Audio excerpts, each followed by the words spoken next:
In this video, we are learning how to convert fractions to decimals. So we're going to learn how to take a fraction like 3/4 and convert it to a decimal, which is 0.75.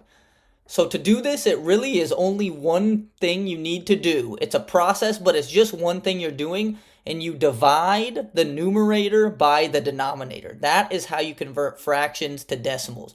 So let's look at this example with 3/4. So 3 is our numerator, and 4 is our denominator. So we're just going to create some division here, and inside goes the numerator, and on the outside goes the denominator, and on top goes your answer.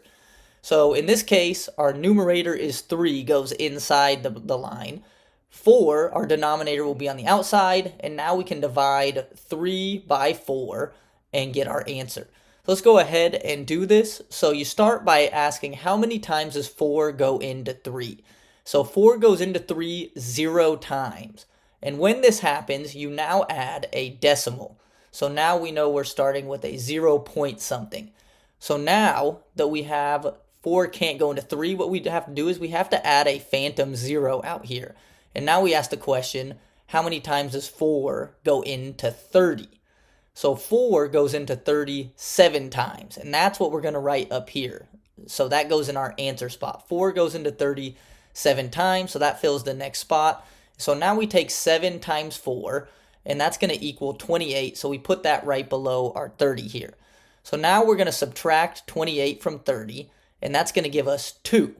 And every time you do this where you're subtracting and it leaves you a remainder, you always add in a phantom 0 here. So now we go 4. How many times does 4 go into 20? 4 goes into 20 5 times, so that's going to go up in our answer spot. And so now we go 5 times 4 is 20, and so 20 minus 20 is going to be 0. So when that happens, you know you are done, and the decimal will stop right at 5 because we have no more things to keep putting 4 into. We are done. So we know that after all that's done, 3/4 in decimal form is 0.75. So let's try another example here, and in this one we're going to convert 5/6 to a decimal using that exact same process. So here we see that 5 is our numerator, so that's going to go inside.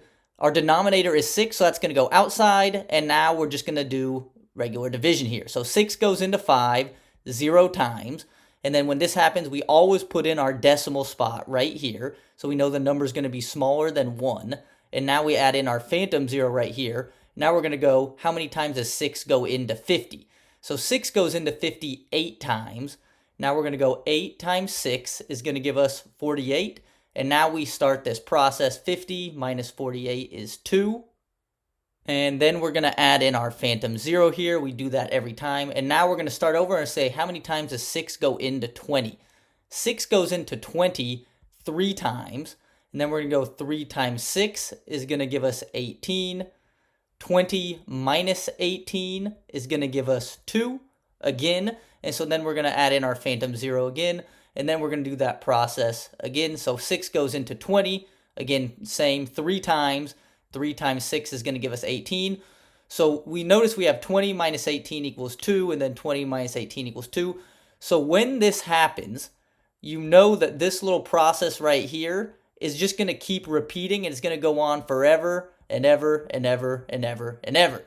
So when this happens, we know that 6 will just keep going into 23 times, and then we'll have 2 left over, and that cycle will go on forever. So that 3 spot in the decimal will just go on infinitely, and this is known as an infinite repeating decimal. So when that happens, instead of writing a bunch of 3s, you can actually combine them all into just one spot and write a little line over it right here. And this little line indicates an infinite repeating decimal. So if you ever see that, you just know, okay, 0.83, and that 3 is just going to go on forever. So if we go back to our beginning here, we know that 5/6 converted to a decimal is going to give us 0.83 with a repeating infinite decimal of 3 going on forever. And that is the process of how you convert fractions to decimals. Thank you for watching, and if you're interested in learning more about TurtlEd, visit us at www.withturtled.com.